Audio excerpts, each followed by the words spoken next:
Some of you may already know about this game already, and even if you do, you might not realise that there's actually an excellent VR mod. Outer Wilds is easily one of the best VR games out there. It's a game that brings back those first time VR feels, flying your little ship around, landing on a moon, getting out, standing and watching other planets rotate around the sun gives an incredible feeling of wonder, isolation, intimidation, and maybe even feeling a little uneasy on your feet as you feel the moon rotating underneath you. The other planets are casting shadows as they pass in front of the sun, giving a fantastic feeling of immersion and making you feel present in the moment. This is a game like no other that words or even a video can truly convey how incredible it is. So what is Outer Wilds? I don't want to spoil anything in this video, so I'm going to be a little bit vague, but the best way to describe it is like a smaller, handcrafted No Man's Sky without the grind that has a story you have to uncover. After a certain amount of time, something happens that resets the game.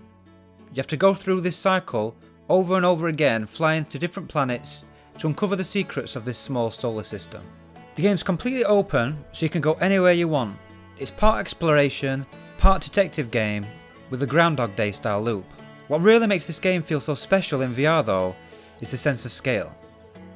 Whilst No Man's Sky is a much larger, more expansive universe with life-size planets, Outer Wilds is more condensed, like a miniaturized solar system with small planets you can literally walk around.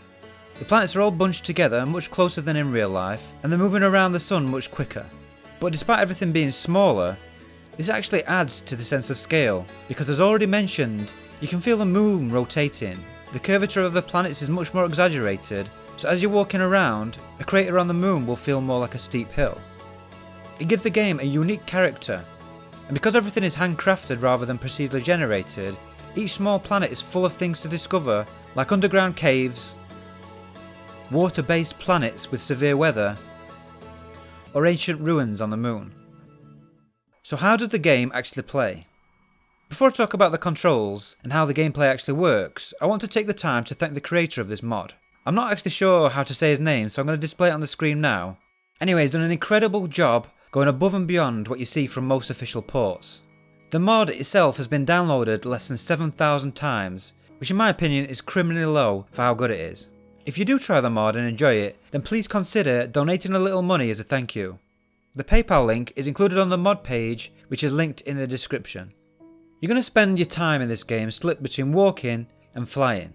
When on foot, you have all the usual things. So you move with your thumbstick, snap turn and smooth turn are available. You can select between HMD and controller oriented locomotion. And there are loads of options including tweaking things like hood size and removing the helmet outline when you're in your spacesuit. Some things actually feel like native VR game, like how you can turn your headlight on by moving your hand near your head. You can grab tools off your tool belt by actually grabbing them, although you can only use your right hand, which may be an issue for lefties. A lot of interactions are more basic, and just require a button press like talking to people. The other part of the game will be spent flying around in a spacecraft. There are various different modules you can access from the cockpit by using a laser pointer and pressing a button on the controller, like the landing camera, which lets you see underneath the ship.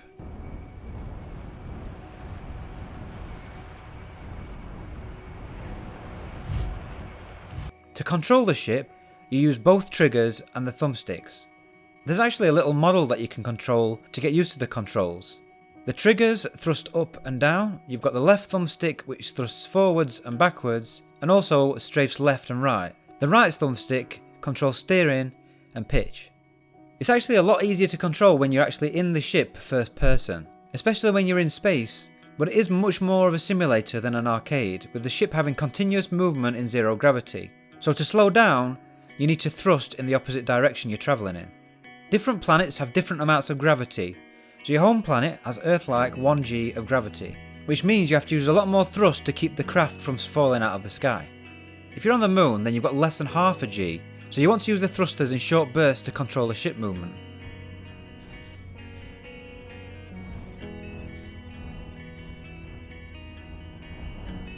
The hardest part is when you have to go from space, so 0g, onto a planet with normal gravity, and you've got to control the ship as it transitions to different gravity levels.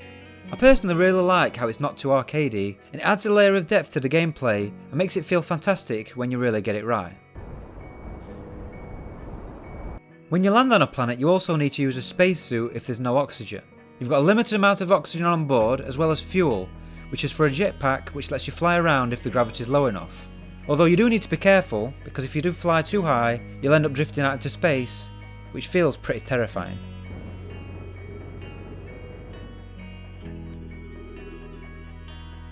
On board your ship, you've actually got an onboard computer. This keeps a log of all your discoveries you make in each loop.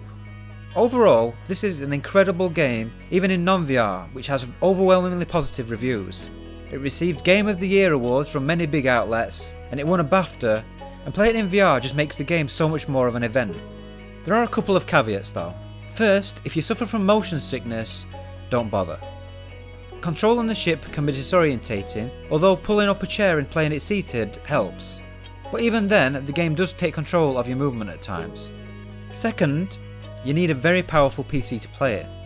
I've got a Ryzen 3600 and it's pushing my CPU to its limits at times.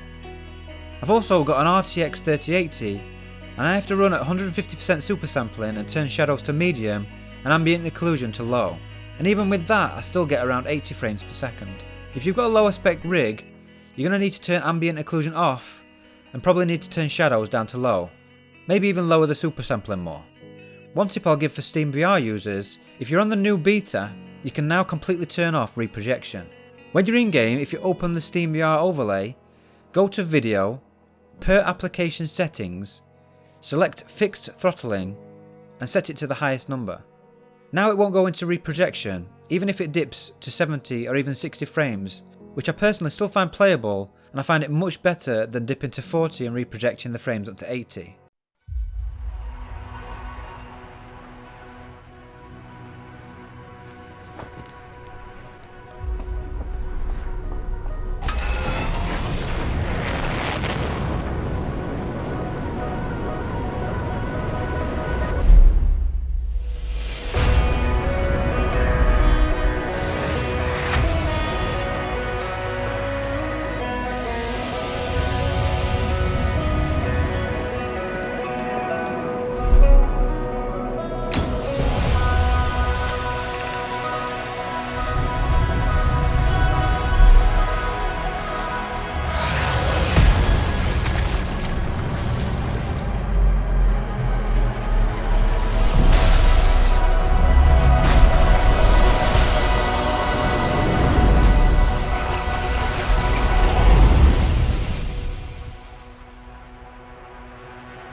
And that's the end of the video. I just want to say a big thank you to those who have made it this far.